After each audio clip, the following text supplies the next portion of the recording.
इस बार कांग्रेस ने वोट चोरी को अपना बड़ा मुद्दा बनाया है और इसके लिए सबसे आगे खड़े हैं सचिन पायलट। जहां राहुल गांधी देश भर में इस मुद्दे को उठाने में लगे हैं, तो वहीं राजस्थान विधानसभा सत्र में इस पूरे अभियान की कमान अब ऐसा लग रहा है कि सचिन पायलट के हाथों में है। 1 सितंबर से शुरू हो रहे मानसून सत्र में कांग्रेस पूरी तैयारी के साथ सरकार को घेरने वाली है और सबकी नजरें इस बात पर टिकी हैं कि क्या सचिन पायलट इस बार मजबूती से मैदान में टिकेंगे या फिर आधे सत्र में गायब हो जाएंगे। कुछ दिन पहले जयपुर की सड़कों पर कांग्रेस का जोरदार विरोध प्रदर्शन हुआ। बैनर, नारे और नेताओं की भारी भीड़ के बीच सचिन पायलट बिल्कुल फ्रंट में दिखे।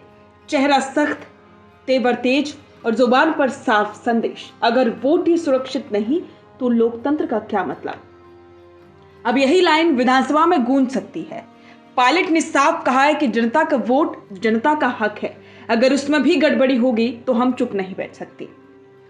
इसमें कोई शक नहीं है कि सचिन पायलट राहुल गांधी के सबसे करीबियों में गिने जाते हैं, लेकिन जब बात राजस्थान विधानसभा की होती है तो उन पर अक्सर यह आरोप लगता है कि वो पूरे सत्र में दिखाई नहीं देते या फिर ज्यादा एक्टिव नहीं रहते।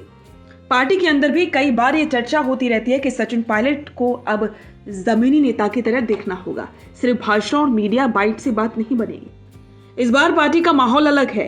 कांग्रेस विधानसभा के अंदर आक्रामक रहने वाली है। ऐसे में पार्टी के अंदर उम्मीद है कि पायलट इस बार हर दिन हर बहस में मौजूद रहें, बोले और नेतृत्व भी करें। 2020 के बगावत के बाद से पायलट की छवि पर थोड़ा धुंध छा गया था। हालांकि बाद में वो पार्टी में लौटे, लेकिन पूरी तरह से केंद्र में नहीं आ पाए। अब वोट चोरी का मुद्दा उन्हें एक राजनीतिक रिलॉन्च का मौका दे सकता है।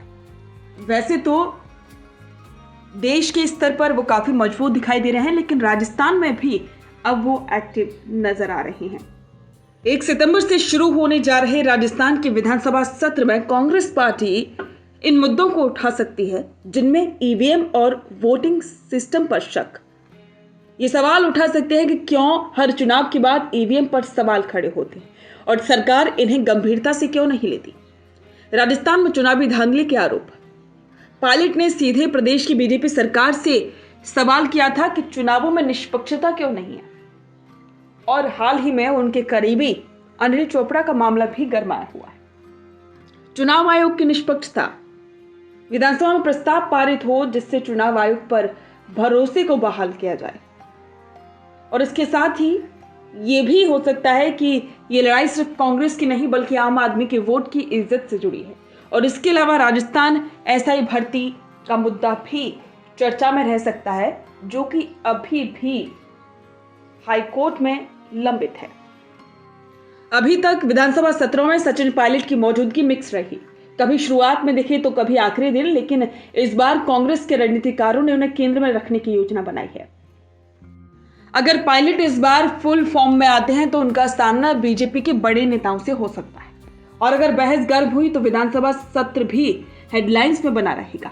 राजनीतिक जानकारों का यह कहना है कि अगर सचिन पायलट इस बार सही तरीके से हावी हुए तो न सिर्फ कांग्रेस को मजबूती मिलेगी, बल्कि पायलट का कद भी पार्टी और प्रदेश दोनों जगह बढ़ेगा। अब सवाल है कि आगे क्या होगा। राजस्थान विधानसभा का मानसून सत्र जैसे जैसे नजदीक आ रहा है, वैचारिक घमासान भी तेज हो रहा है। कांग्रेस वोट चोरी को लोकतंत्र की लड़ाई बता रही है और बीजेपी से बेबुनियाद आरोप।